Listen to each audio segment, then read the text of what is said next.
Kenapa negara takut dengan diskusi buku? Di mana masyarakatnya tingkat literasinya rendah, minat bacanya juga rendah. Tapi ketika ada diskusi buku, riset Indonesia malah dibubarin. Iya, diskusi buku.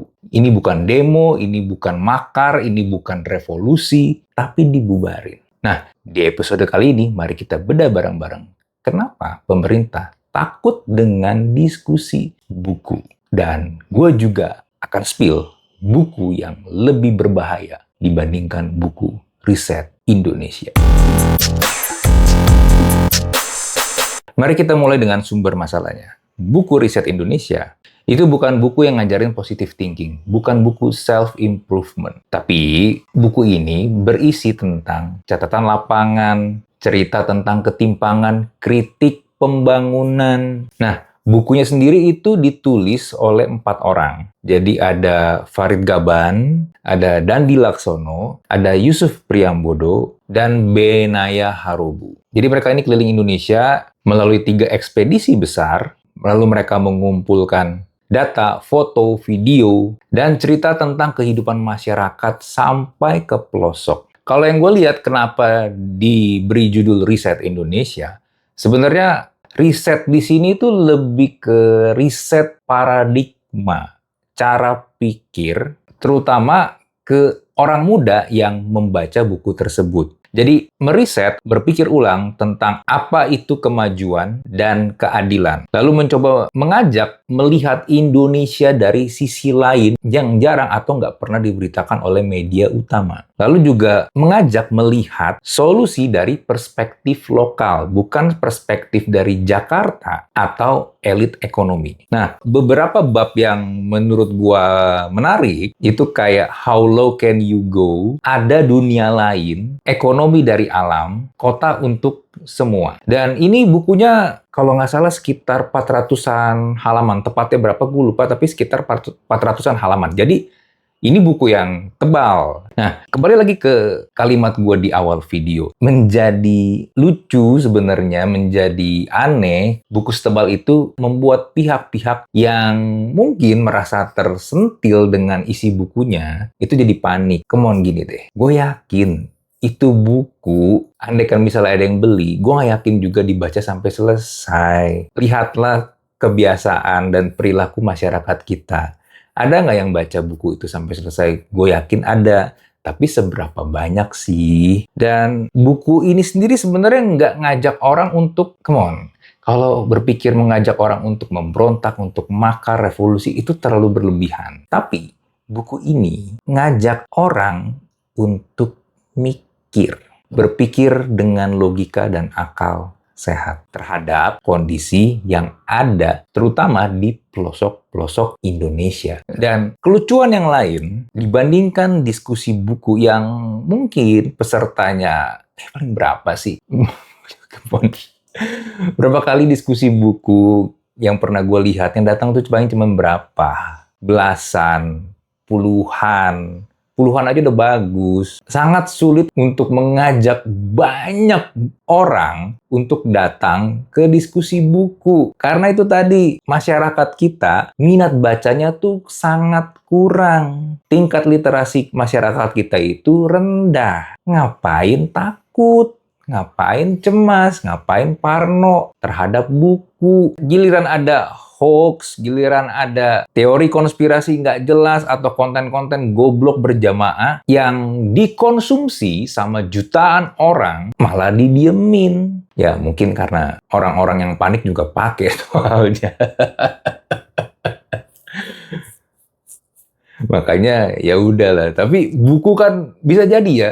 Kan kalau lu lihat di video pembubarannya itu ada satu bapak-bapak, gue nggak tahu siapa, mungkin pihak berwajib, mungkin I don't know who is he. Kan sempat ditanya sama peserta diskusi bukunya, Bapak udah baca bukunya? Udah, saya udah baca. Dengan mantap dia ngomong, saya sudah baca. Dan kalau yang gue lihat, salah satu peserta diskusi itu sebenarnya pengen follow up question tentang apa saja yang sudah Bapak baca dan apa yang Bapak tangkap dari isi buku riset Indonesia. Tapi Bapaknya ini kayaknya memang pakai ilmu, yang penting ngotot, yang penting ngomong terus. Jadinya nggak sempet terucap dan teralih ke omongan yang akhirnya nggak berlanjut. Dan walaupun ini kemungkinan ya, tapi gua secara pribadi yakin seyakin-yakinnya Bapak itu yang ngomong sudah baca buku riset Indonesia, itu belum baca atau bahkan nggak akan pernah baca. Dia di situ cuma bertugas untuk bubarin doang.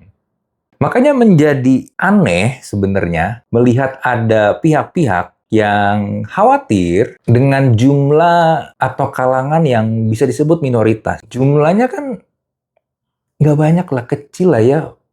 Market buku tuh kecil, serius deh. Gua kan nulis buku generasi zombie. Itu jual buku nggak gampang. Beneran deh, susah jual buku. Dan penulis itu royalti buku juga nggak besar. Orang-orang yang nulis buku itu memang karena cinta dengan buku. Karena memang suka menulis. Kalau ingin mengejar kekayaan lewat buku, itu mah sulit sekali. Makanya, sekali lagi, kekhawatirannya menurut gue berlebihan. Lu khawatir dengan jumlah yang kecil, kelompok yang minoritas. Ngapain sih? Toh, andaikan terjadi diskusi buku, setelah diskusi buku, ya udah. Kebanyakan ya cuman bisa manggut-manggut doang. Oh ya udah gitu. Apakah langsung tiba-tiba terjadi sesuatu yang ekstrim? Enggak. Serius. Enggak. Tapi membuka pikiran nggak? Bisa jadi. Lu mendapatkan knowledge yang baru. Atau knowledge yang sama sekali lu nggak pernah dengar atau lu nggak sangka-sangka. Ya sebenarnya mirip dengan media-media lain. Bedanya ini adalah buku aja. Lu kan sebenarnya juga bisa mendapatkan knowledge lain dari YouTube misalnya. Dan kejadian pembubaran diskusi buku atau film kan pernah juga ya ada kayak semacam nonton bareng dibubarin. Ini kan bukan kejadian yang pertama kali, beberapa kali pernah terjadi, cuma ya memang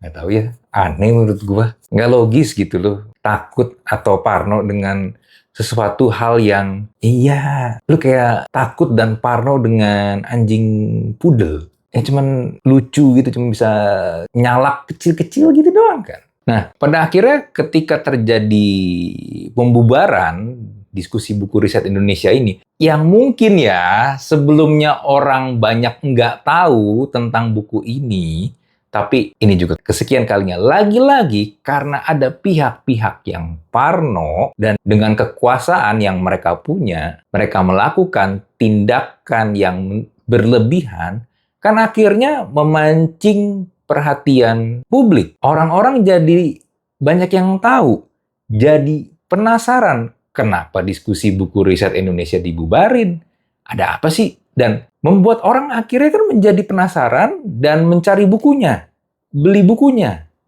Bukunya jadi naik penjualannya. Atau jangan-jangan ini trik marketing lagi.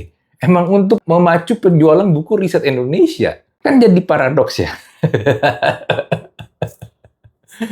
Ini ketakutan imajiner terhadap ide di sebuah buku. Buku yang dimana secara industri bukan industri yang besar, peminatnya tuh nggak banyak, tapi kok takut. Nah, tadi kan gue sempat menyinggung ada satu buku yang lebih berbahaya dibandingkan buku riset Indonesia. Bahkan buku ini tersebar dan dijual bebas di mana-mana. Sampai anak-anak pun juga membacanya. Jadi, premis buku ini adalah perlawanan orang-orang yang tertindas terhadap otoritas yang kuat, terhadap rezim yang otoriter. Jadi ada seseorang bernama Takeshi Goda. Dia ini adalah sosok yang tinggi, besar, tapi nggak berotot sih, lebih ke gendut. Jadi tinggi, gendut, dan ditakuti oleh orang-orang di sekitarnya. Dia ini punya hobi nyanyi dan bercita-cita menjadi penyanyi, menjadi superstar. Dan dia percaya kalau dia memiliki suara yang bagus. Nah, permasalahannya adalah Takeshi Goda ini memaksakan kehendak dia dengan power yang dia punya, dengan tubuh yang besar, paling besar dibandingkan orang-orang yang ada di sekitarnya, dan dengan kekuatan tersebut, dia memaksa supaya orang-orang menonton dia nyanyi. Dia bikin konser, dan Orang-orang dipaksa mendengarkan nyanyian dia. Permasalahannya adalah suara dia jelek. Jelek abis. Nah, karena orang-orang di sekitar dia, orang-orang yang lemah ini, akhirnya tidak tahan ditindas oleh Takeshi Goda, mereka mulai memberontak. Mereka mulai mencoba melawan. Awal-awal gagal, mereka ditindas lebih parah, tapi karena rasa kebersamaan yang tinggi, beramai-ramai, mereka melakukan perlawanan dan menumbangkan Takeshi Goda. Coba tebak, apa judul bukunya? Oke, seperti biasa, kalau lu punya pertanyaan, kalau lu punya opini, silakan bisa langsung tulis di kolom komen. Kita jumpa lagi di Thinking Room episode berikutnya. Bye.